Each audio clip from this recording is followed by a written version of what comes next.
Welcome again, everyone.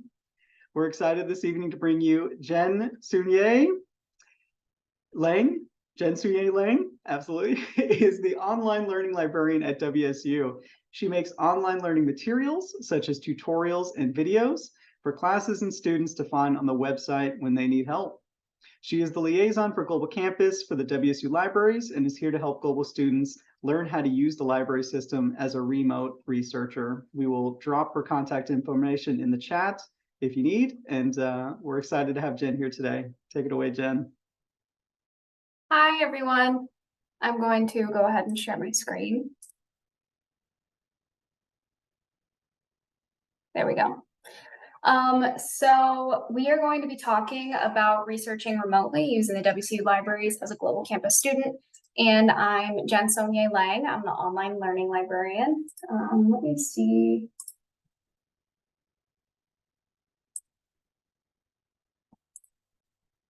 There we go. There's full screen.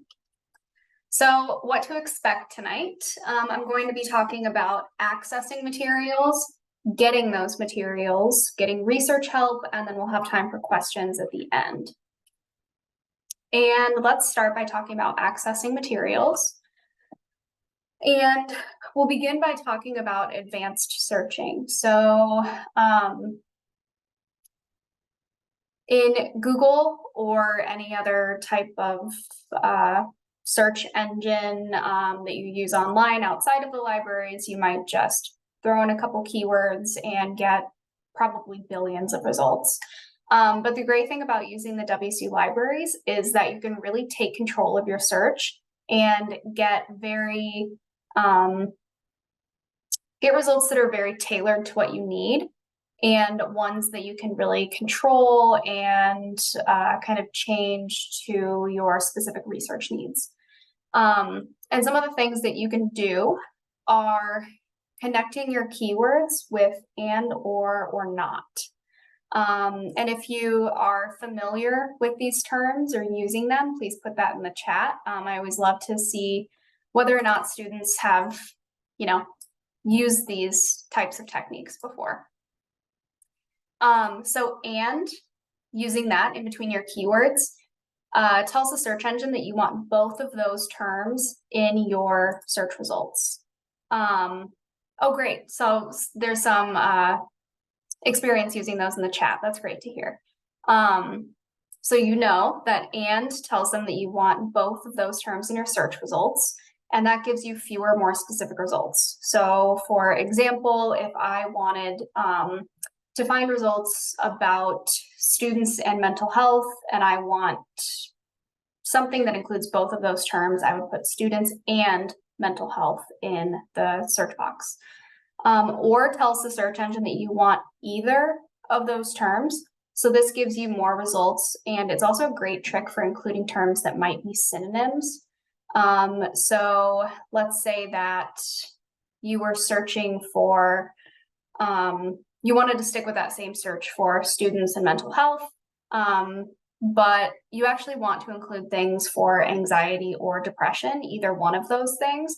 So you might put anxiety or depression, and that means that it's going to include either of those results, and it will broaden that up for you. And then not tells the search engine to exclude things from your search, which is really great if there are terms that keep popping up that aren't actually related to your research.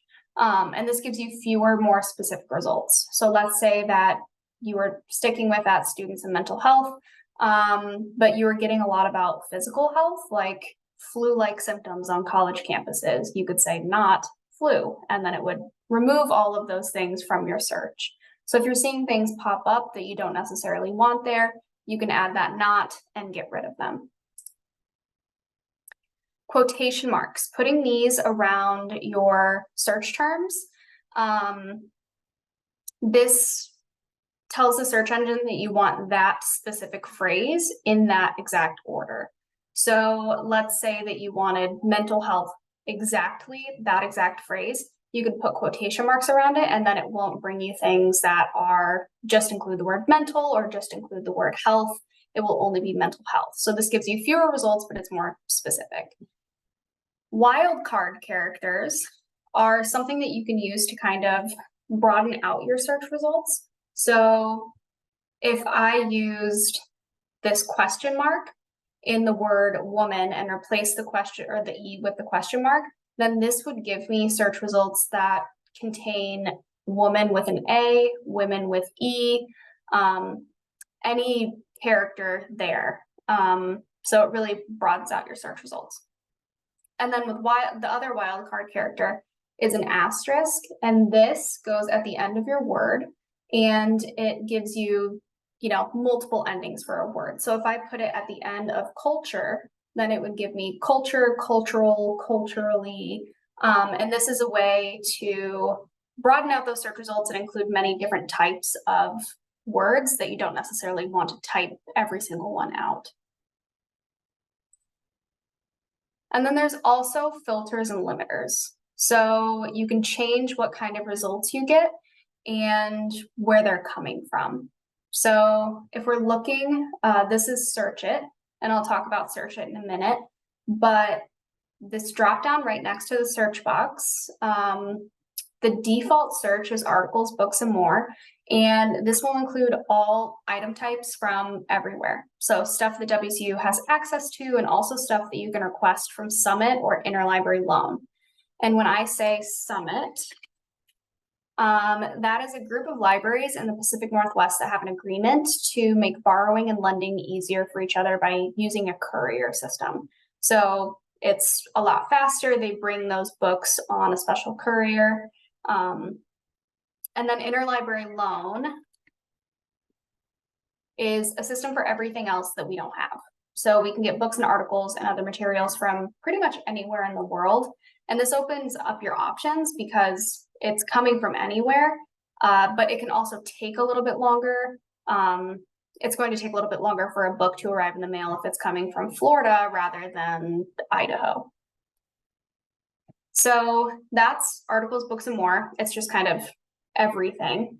And then WSU Libraries plus Summit it removes articles and things that you can get from interlibrary loan from your list of results. So it only includes WSU library books from all campuses, and then books from Summit as well. And the other options down here are just searches for books on a specific campus. And then course reserves is going to be for physical course reserves, things that instructors make available to students at the circulation desk. However, as a global campus student, all of your course reserves will be available in your course spaces on Canvas. So don't even worry about that one. So let's talk about Search It.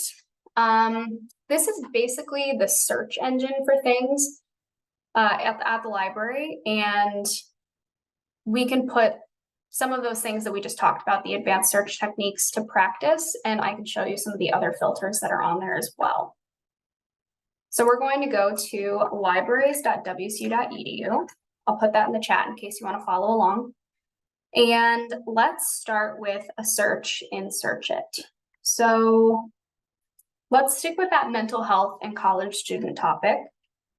And I'm going to put in mental health and college students and go ahead and search. And then just to see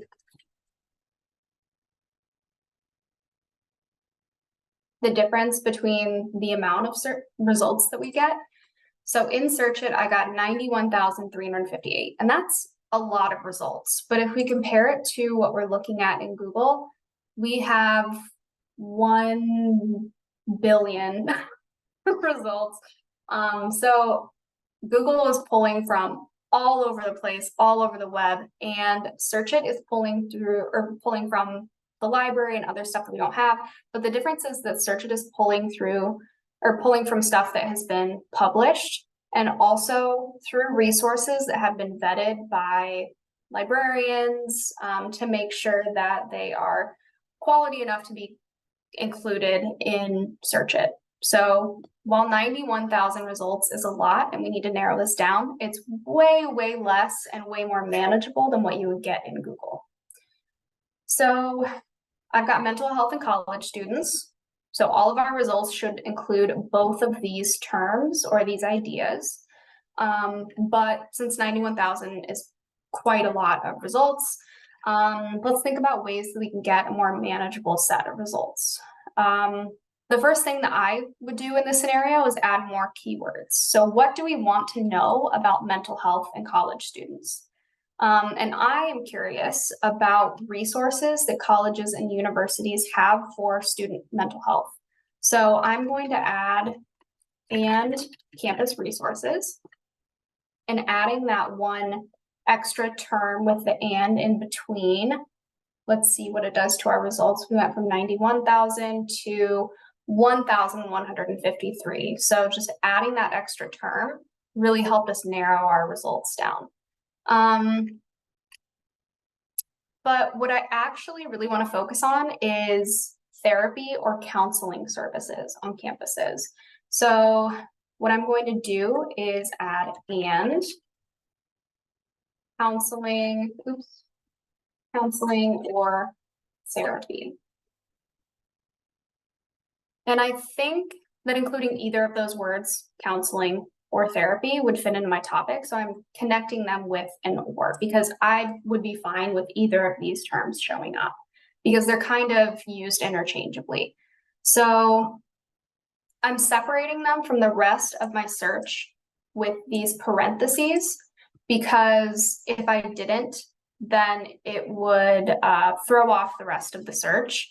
It would look like I wanted any or all of these terms or just the word therapy, which is not what I want at all. So what I'm doing is putting them in parentheses to kind of separate it out, just like you would in a math equation, letting the search know that this particular set of words should be handled differently than the rest of the search string. So this is a much more set of manageable results. This is only 400 results. This is a pretty good starting point for really looking at the results and starting to look at the filters and everything. So as I go through, I might see that these terms don't really fit what I'm looking for, or I might see that, maybe I want to say mental health crisis. Maybe I want to say college counseling or student affairs. I might change these keywords later, but for now, I'll leave them there, just letting you know that research is a very messy process, and it's very unlikely that you will get great results with the first search words that you use. So feel free and comfortable to update those as you go along. I'm constantly looking at results, realizing that there are better terms out there, and then changing them. So as I'm scrolling through, I'm seeing print books, online books like ebooks, articles, finding aids. I'm really not even sure what that means in here. There's a lot of stuff and a lot of different types of results. And if I look over here on the left, I can actually see all of the different types of results that I'm getting. So I'm getting magazine articles, dissertations and theses, book chapters, web resources. There's an entire journal about this topic. So if I wanted just to find a certain type of source, like articles or books, then I could select those and apply those filters. I could also specifically just look at WSU online resources. Maybe you don't have time to get a physical copy and you only need stuff online. I could select that. You can also only find peer-reviewed articles. And is anyone familiar with the term peer review? Go ahead and put that in the chat if you are familiar with it or if you have not heard it. But peer review basically is a really lengthy editing process. Great. So you've heard of it, you're familiar with it. It's a really long, lengthy editing process that makes sure that articles are good enough to be published. So you submit an article to a journal. They have peers or other researchers that are familiar with the topic, look it over, make sure that everything is solid, the research is good, the article's written well, and sometimes it goes through several rounds of that before it's actually published. So if I select this, then it would only show articles that are published in journals that have that peer review process. However, not every single article published in a peer-reviewed journal has gone through that process. There are editor's notes at the beginning that don't go through that process but might show up in the results. There are shorter articles that aren't necessarily research articles that will show up. So what you'll have to do as a researcher is, if you select this and you find an article, make sure that it is a research article and that they're actually talking about research articles or research, and look at those common elements that show up in research articles, like citing their sources and presenting research, having a method section and a discussion section and all of those things. And you'll become better at that as you research a little bit more.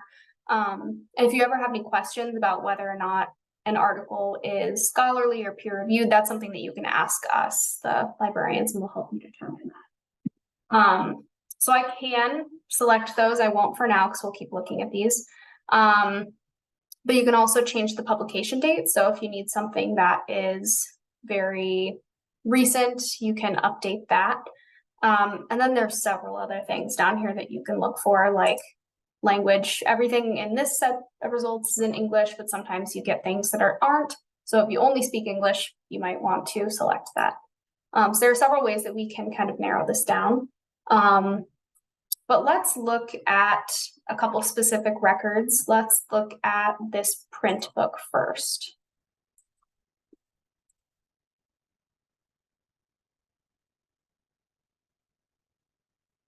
Search is being a little bit slow tonight, so I apologize for that.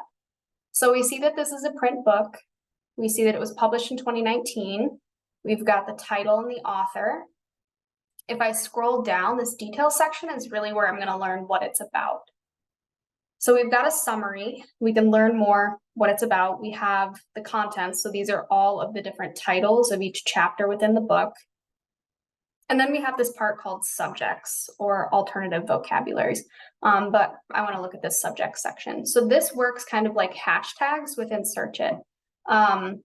Every single thing that you find is going to be tagged with terms that show us what it's about.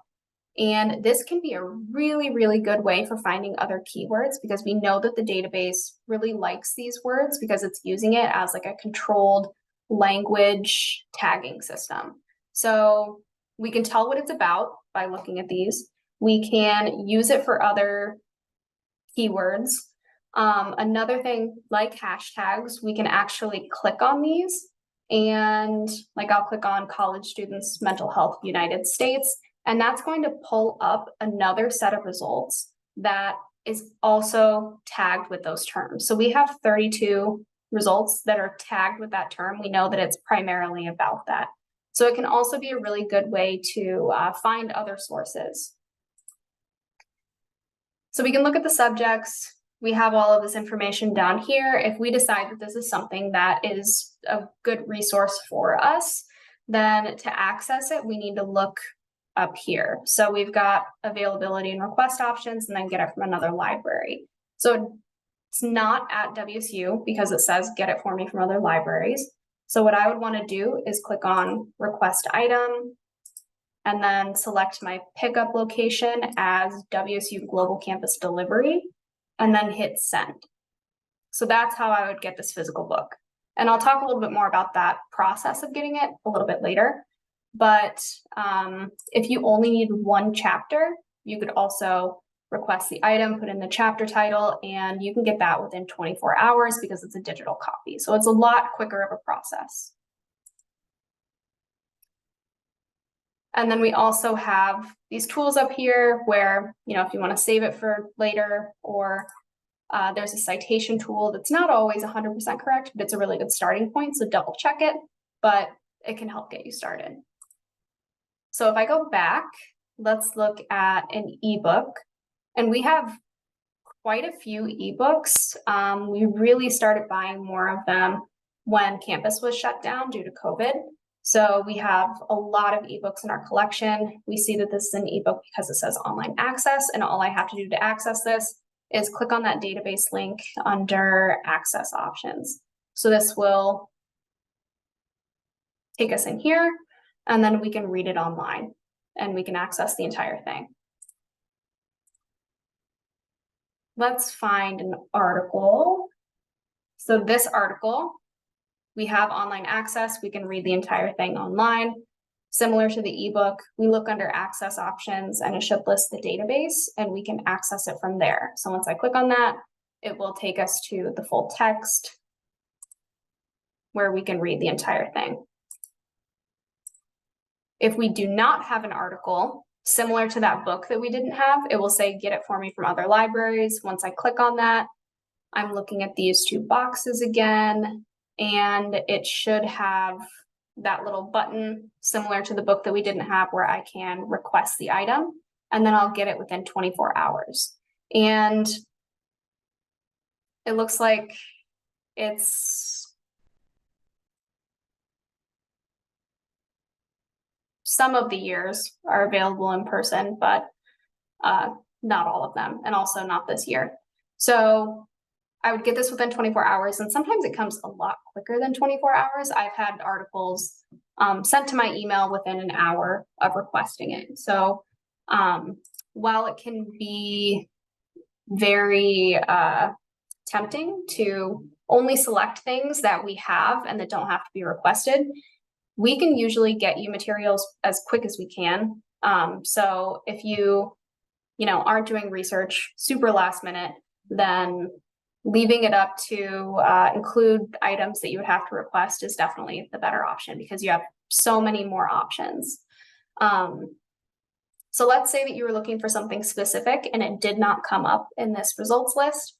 We have a blank interlibrary loan form where all you need to do is click on this button up here, select whether it's a book chapter, or an article, and then fill out this information. We'll track it down for you and get it to you as fast as we can.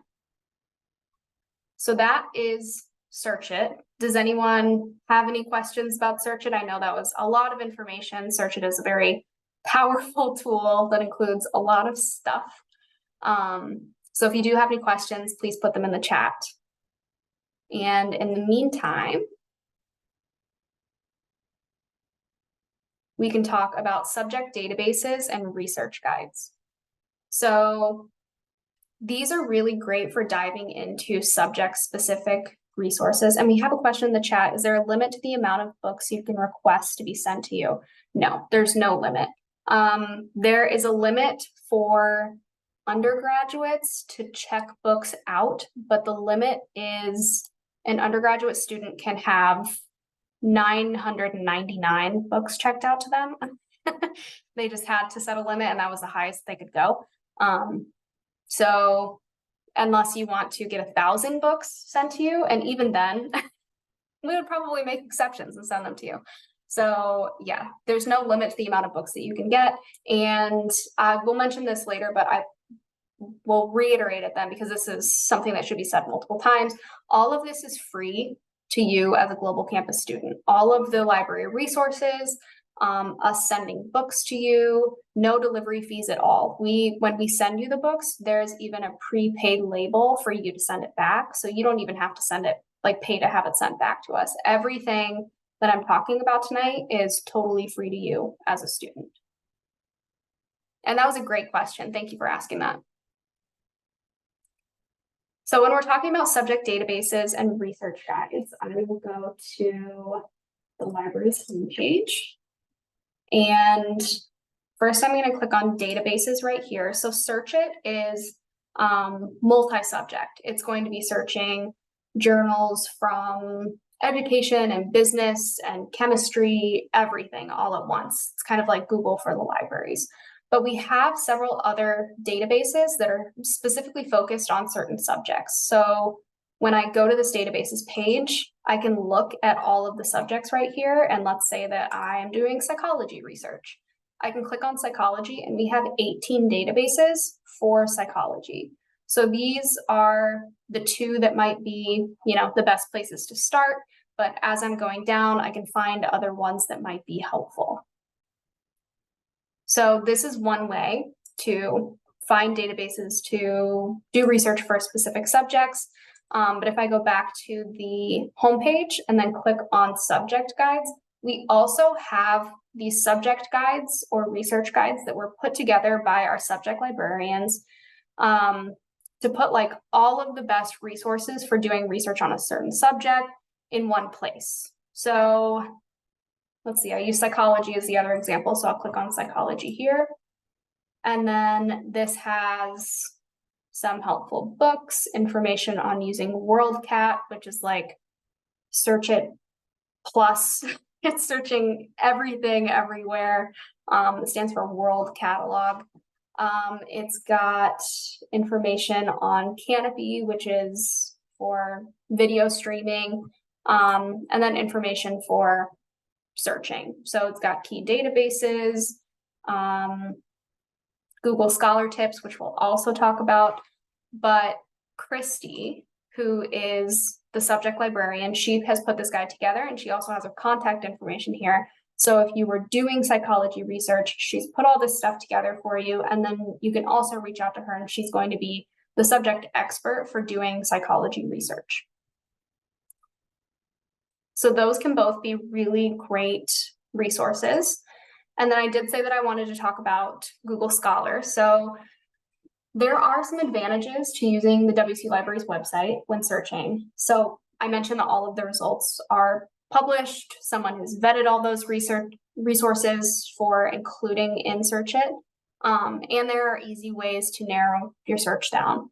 But some students actually prefer to research outside of the libraries with something that they're more familiar with, like Google. But there's another source called Google Scholar, which you can get to from scholar.google.com. And I'll put that in the chat. And this interface is really similar to Google, and it gives you tons of results. Like, it's pulling stuff from all over the web. So you're going to get articles as well as theses and dissertations. You'll get conference proceedings, patents, court opinions, all kinds of stuff. But the thing to look out for is that it includes items that are available on the web but aren't necessarily published. And that's not always the kind of source that your instructors want you to use. However, it can be a really great search tool, and it's pretty easy to use. And it can also be really helpful because you can connect it to the WSU libraries to make sure that you're getting full text access to things. So to connect it, you would go to this menu over here, settings and library links. And then you would just do a search for Washington State University. And I had 2 of them selected, but I need to select that third one. I'm going to save. And then it's connected to the WSU libraries. So let me do that same search that I did earlier. I'll just copy and paste it. So earlier we had those 91,000 results in Search It.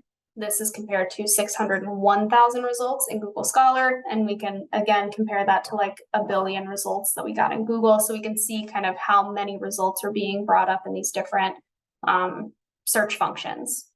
So I've got these different results. And over here on the left, we see this Find It at WSU. So that's what pops up when we connect this to the WSU libraries. So I'll, some of these have PDFs on other websites. This one would not have any sort of full text access unless I clicked on this Find It at WSU. And this will take us into Search It, where we'll be able to see whether or not WSU has access to it. And if they don't, you can request that and get full text within 24 hours. But this one actually does have full text. So if we click on it, it will take us into a database that the WSU libraries subscribe to, and then we can access that full text. So connecting Google Scholar can be really helpful. And if we were to just, click on this and didn't have it connected, then tried to get access, it would ask us to pay $18. And I'll mention this again.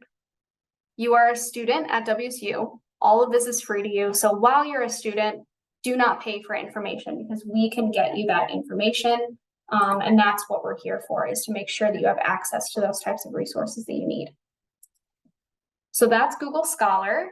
And we also have this extension, this browser extension called LibKey Nomad, which will help you connect to the libraries.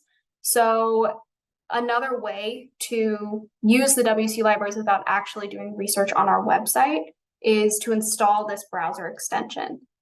So let's say that you come across an article while Googling, and I'll actually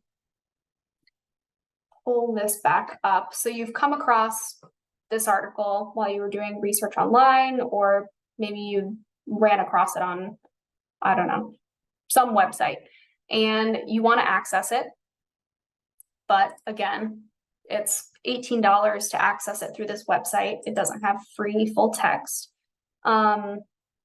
If you have this web extension installed, which I'll show you how to do that, there's going to be this little icon right here that will take you back to search it to get the full text or request this article. So this is just another way to access the full text or get something through the libraries without actually searching in Search It.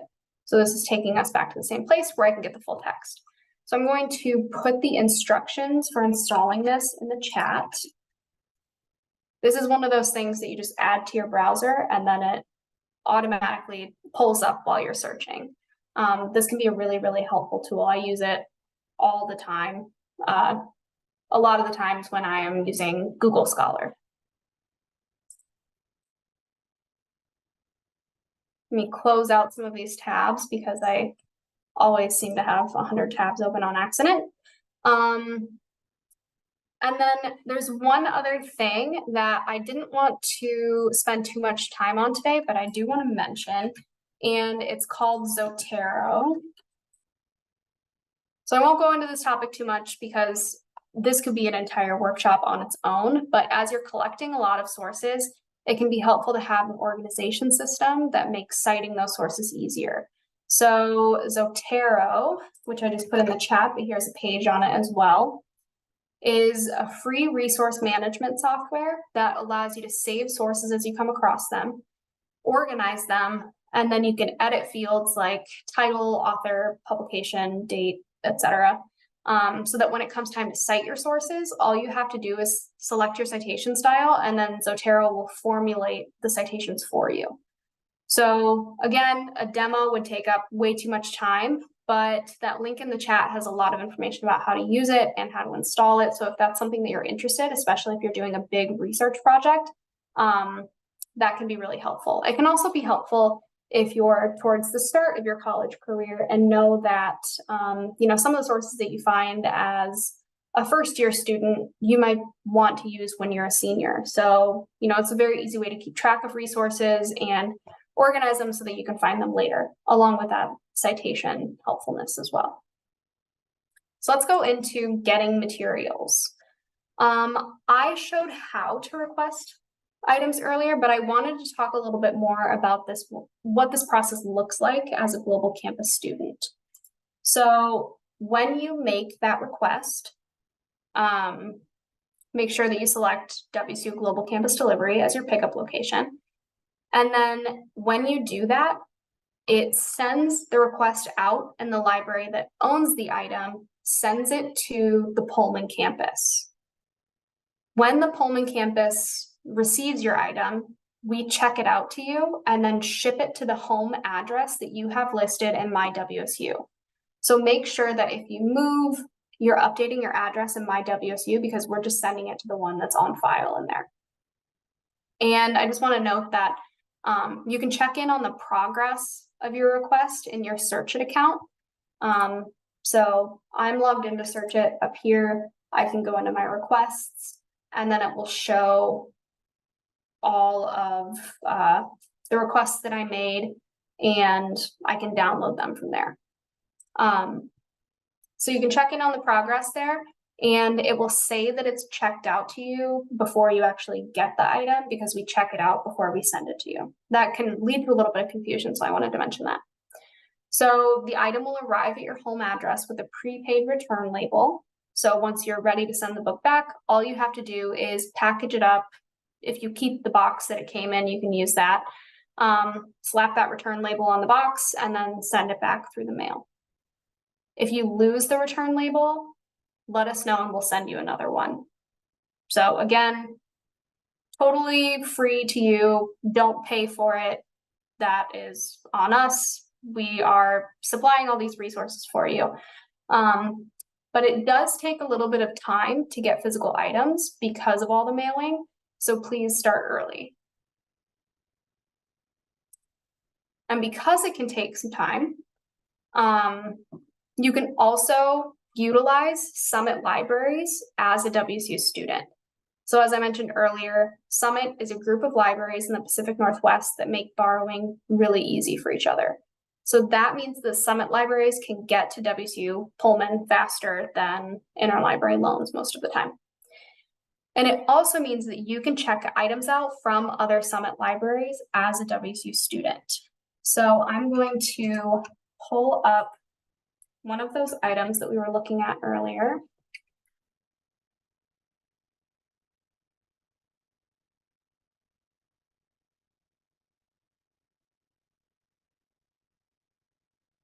And in the availability and request options box, if I click on availability at other institutions, this lists all of the Summit libraries that own this item and whether or not it's available or checked out.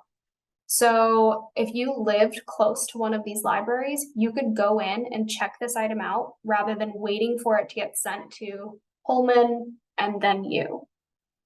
So let's say you lived near Portland Community College, you could go in with your Cougar card that says that you're a WSU student and pull this book off the shelf and be able to check it out. They probably have to create a library account for you, but again, this is free and this is available to you if this is easier or if it's close by. And I'm going to put a list of all the Summit libraries in the chat so you can see kind of which ones are near you, if any. And again, this availability at other institutions, once you click that, it will show all of the Summit libraries that have this item. Okay. So now we are on to part 3, which is getting research help. And librarians are here to help you with your research. It's our favorite part of our job, so don't ever feel like you're bothering us with your questions. As the Online Learning Librarian and the Global Campus Librarian, I'm a great resource for general library help and research questions, but we also have subject librarians, like I mentioned earlier, and they're available for more subject-specific research. So they're going to be the experts for more advanced research questions in your subject area.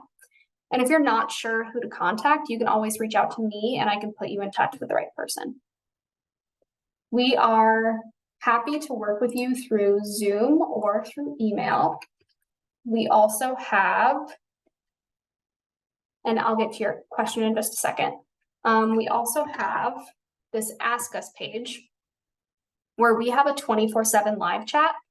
Now, WSU librarians can't staff this 24/7, but the hours that we are not staffing it, there's another librarian that is staffing it for us. So you could be doing research at 4 in the morning and somebody is going to answer this for you. This is also available 365 days a year. So there are plenty of ways to get help, and we can work on things with you like narrowing down a topic, figuring out where to search, actually doing the searching, evaluating sources, figuring out where you might need additional sources in your argument or paper. Anything else research or library related, we are here to help. And with that, we can get into the questions. So there's a question in the chat. The books I've received or sent priority mail, is it possible to have the tracking info included in the items borrowed email confirmation?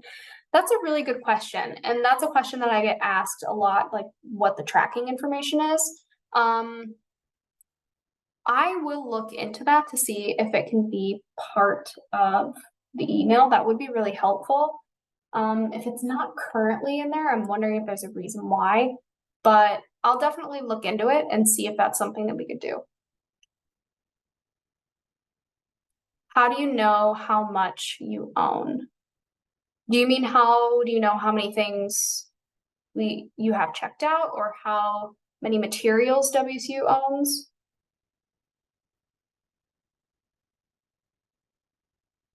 Oh, like if you lost a book. So in your searched account, you'll be able to tell in this loan section. So I can see all of my holds and requests and stuff up here. But once a book is actually checked out to you, it will show up in your loan section. That will also tell you when it's due. So all of the information about your library account is going to be in Search It in this account up here. So you can check out your loans, your requests. You can see your search history, which maybe you did, a great search and then you forgot what it was. You can see it there. You can also save things. So if I really liked this book, I can add that item and then go up here to my favorites, and I can see all of the things that I've saved for later. So it's also kind of a way to keep track of resources within Search It too. I saw a section for fines and fees if you forgot to return a book. Yeah, so you would be able to tell in here fines and fees. There's also a page in here for overdue and lost items. A lot of times, if you do have like an overdue item, if you send us the item back, we'll clear those fines. We really just want to make sure that it's really expensive to get a new book and then have somebody process it and add it back to the collection and add it back to our Search It and everything. So the big thing is that we want to avoid that. So if you ever have any questions about fines and fees, if you did lose something, then just reach out to us and we'll talk it through with you.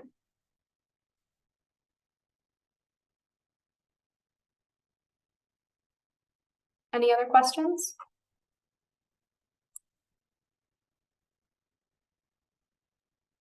I had a quick question for you, Jen. What's the best way to contact a librarian if you don't really know the nature of your question yet? I see the little Ask Us button that pops up when we're searching. Is that the best way, or is an email address the best way if you need to get a hold of someone? That's a great question.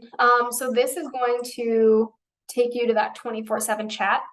This is a great way to reach out, especially if you're doing research in weird hours and you need an answer right away.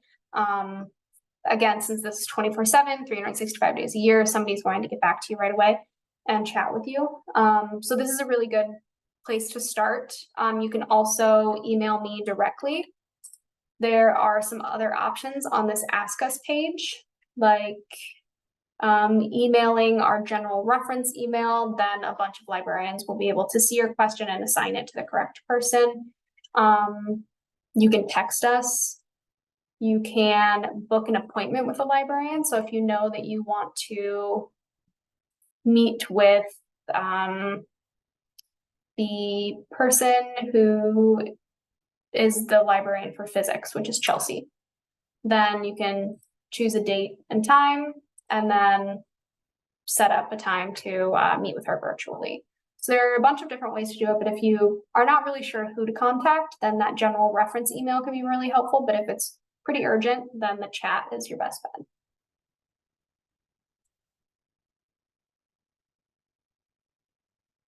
Any other questions?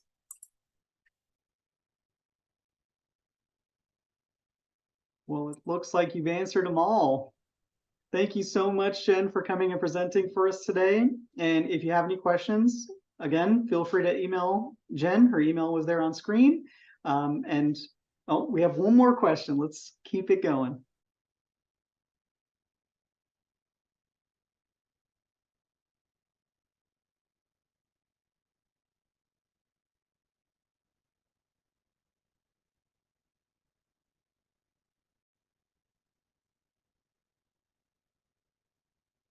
Will there be a class or presentation on Zotero at some point? That's a really good question. So the person who is kind of the expert on Zotero at WSU Libraries is Lorena O. English. And I know she does several in-person workshops, but I'll let her know that there's some interest for global campus students to learn more about Zotero. I think it's a really great tool. I use it in my research all the time. So I'll let her know. But I believe on that guide that I sent you, there are probably some recorded things that she's done and help things. So that's one way to learn about it. But I'll let her know that it would be helpful to do a global webinar on Zotero. Thank you for asking about that. Yeah, thank you for all the interaction in the chat and for all the questions. And if any questions come up later, please feel free to email the libraries. Thank you so much, Jen. Thank you everyone for being here. Thanks, everyone.